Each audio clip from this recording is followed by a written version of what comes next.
Assalamualaikum warahmatullahi wabarakatuh. Teman-teman, pada video kali ini kita akan melanjutkan pembahasan tentang soal TWK CPNS 2021 yang kisi-kisinya kita ambil sesuai dengan Permenpan RB 27 tahun 2021 Part 2.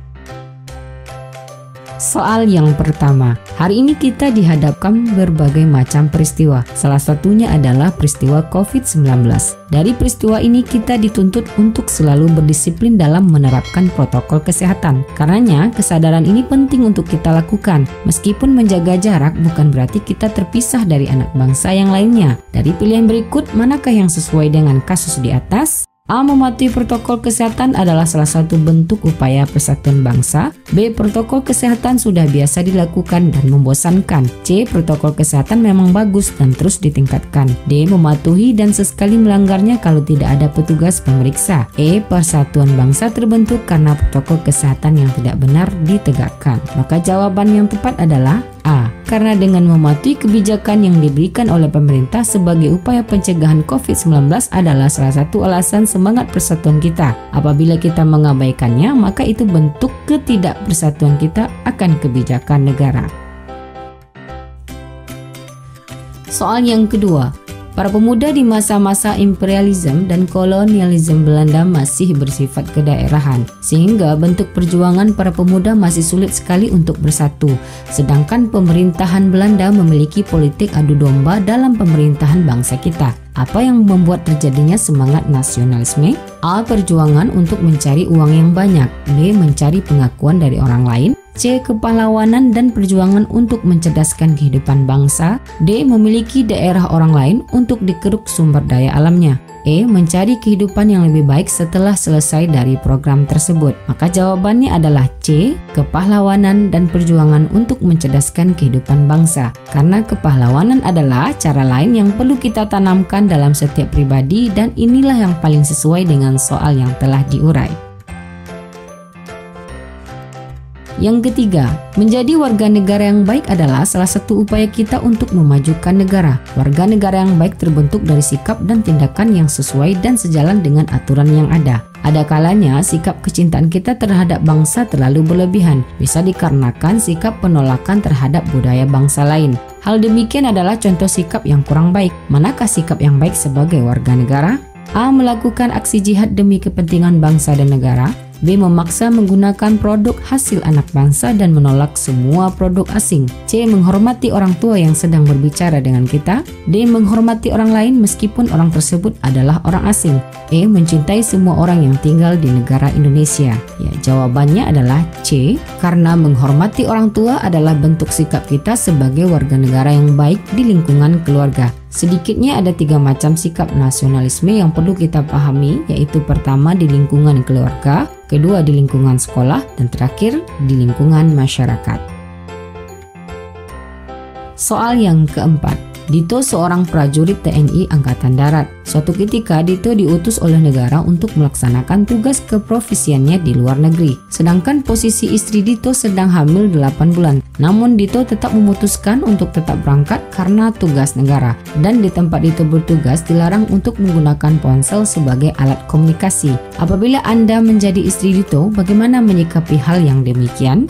A. Mendoakan suaminya untuk pergi karena memang sudah biasa. B. Mengizinkan dan meskipun dipaksa ia akan tetap berangkat. C. Pasrah karena sudah memang konsekuensi sebagai istri prajurit. D. Mendoakan suami untuk keselamatan sewaktu di tempat tugas dan fokus untuk keselamatan bayi yang dikandungnya. E. Mendoakan suaminya dan menangisi kepergian itu karena sungguh cinta. Jawabannya adalah D. Kenapa? Karena nilai integritas yang perlu dilakukan oleh istri Dito yang benar adalah mendoakan dan menjaga keselamatan bayi. Ini adalah sikap kesatria berani dan sadar akan tanggung jawab yang diberikan oleh negara kepada Dito dan menjaga keselamatan buah hati penerus bangsa untuk masa depan keluarga Dito.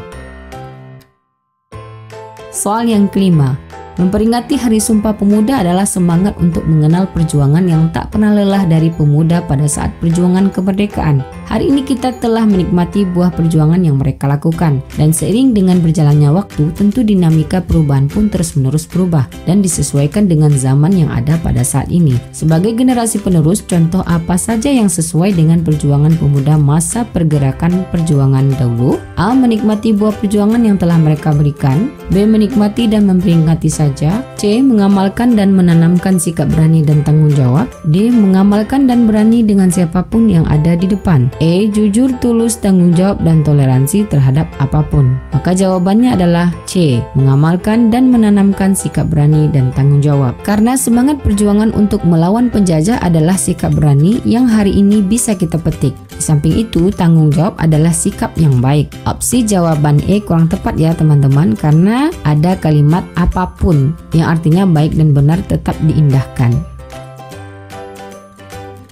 Soal yang keenam, perkembangan ilmu pengetahuan dan teknologi membuat masyarakat mudah untuk mengakses segala macam informasi. Kemajuan dan kecepatan teknologi yang seperti sekarang bisa berdampak baik dan buruk. Dampak tersebut bisa berupa aktivitas dari setiap warga negara yang berkaitan dengan teknologi yang berupa akses website, juga berdampak pada kesadaran warga negara akan pentingnya membela negara. Bagaimana cara kita menyikapi perkembangan ilmu pengetahuan teknologi dalam konteks bela negara? A. Teknologi informasi menghalangi upaya bela negara dikarenakan membuat masyarakat terlalu berlebihan mengakses hal yang negatif. B. Ilmu pengetahuan dan teknologi membuat masyarakat manja dan tidak sadar akan jati diri bangsa, yakni negara kepulauan yang dikelilingi laut, sehingga generasi penerus tidak mau menjadi nelayan. C. Ilmu pengetahuan dan teknologi baik buat warga negara Indonesia, karenanya kita mampu berbisnis dengan berbagai macam cara di dalamnya. D. Ilmu pengetahuan dan teknologi baik buat kita dikarenakan teknologi mempermudah pekerjaan. E. Ilmu pengetahuan dan teknologi baik bagi setiap warga negara, terutama untuk mengenal wawasan kebangsaan sehingga mampu toleransi dan rukun.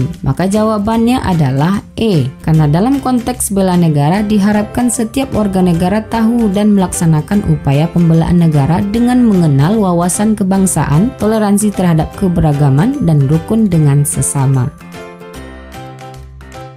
Soal yang ketujuh, paham ekstremisme dan radikalisme di negara Indonesia menjadi salah satu ancaman bagi bangsa dan negara. Hal ini terwujud dengan banyaknya oknum-oknum pelaku yang mengatasnamakan agama melakukan tindakan pidana teror terhadap umat beragama tertentu. Apabila dibiarkan tumbuh subur, maka teror akan terus ada dan bahkan meluas lagi. Jika Anda menjadi pemerintah, bagaimana sikap yang diambil melihat peristiwa tersebut? A. Adaptif dan langsung menindak pelaku teror dan tidak memberikan tolerir sekecil apapun karena hal ini adalah bentuk kejahatan kemanusiaan. B. Adaptif dan langsung memerintahkan penegak hukum untuk mengusut tuntas pelaku terorisme yang memiliki paham radikal dan ekstrem. C. Responsif dengan memberikan reward terhadap warga negara yang bisa menangkap pelaku teror dan memberikan informasi detail. D. Responsif dengan membuat peraturan pemerintah yang mampu meminimalisir upaya teror di masyarakat. E. Responsif dengan menunjukkan sikap terus terlibat ke dalamnya karena hal ini mengganggu ketentraman yang ada di masyarakat. Jawabannya adalah A. Seharusnya atau sebaiknya pemerintah itu adaptif,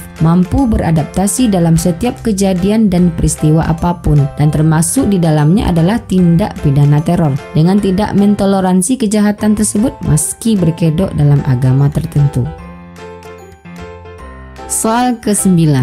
Lembaga tinggi negara yang ada di Indonesia terdiri dari 3 lembaga, yakni eksekutif sebagai pelaksana undang-undang, legislasi pembuat undang-undang, dan yudikatif pengawasan terhadap undang-undang. Di suatu ketika ada konflik ataupun gesekan di dalam tubuh pemerintahan. Konflik tersebut terjadi karena adanya ketidaksesuaian ide yang diambil oleh lembaga eksekutif dan lembaga legislatif. Akhirnya konflik ini terjadi terus-menerus dalam pemerintahan. Imbasnya adalah kebijakan yang sulit untuk mendapatkan persetujuan. Langkah apa saja yang tepat dilakukan oleh kedua lembaga tinggi tersebut? A. Meminta mediasi dengan bantuan MA karena terjadi perselisihan antar lembaga. B. Meminta mediasi dengan bantuan MK karena ini adalah tugas dan fungsi dari MK. C. MK merespon konflik dua lembaga tinggi negara sebab fungsi pokok MK adalah menyelesaikan konflik dua lembaga tinggi negara. D. MK merespon konflik tersebut dan memberikan keputusan seadil-adilnya. E. MK dan MA bersama-sama mengadili dua lembaga negara dan memberikan putusan yang berimbang sesuai dengan aturan yang berlaku. Maka jawabannya adalah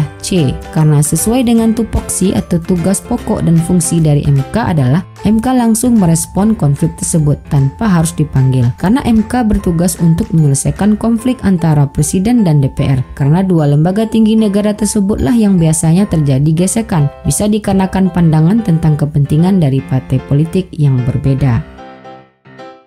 Soal yang ke-10.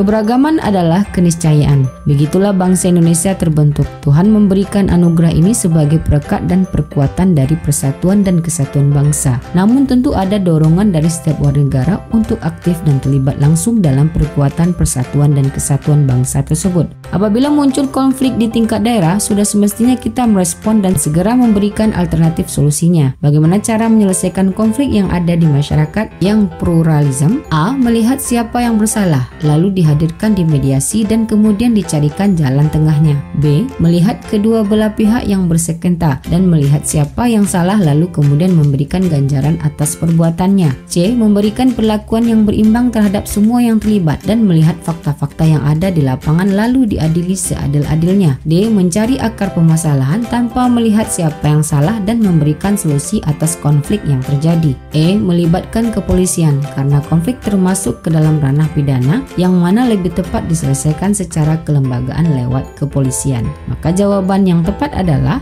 D. Karena penting untuk diketahui bahwa konflik terjadi karena ada selisih paham antara dua ataupun lebih oknum atau instansi hukum. Nah, yang perlu kita lakukan adalah duduk bersama dan mencari apa sebenarnya akar permasalahannya tanpa melihat siapa yang salah. Dalam teori manajemen konflik, apabila kita tetap menyalahkan pihak yang salah atau mencari pihak yang salah, maka sejatinya konflik apapun akan tetap terus berlanjut. Tanpa melibatkan kepolisian pun konflik bisa teratasi apabila yang sedang berkonflik sendiri dengan ikhlas mau melakukan jalan islah atau damai.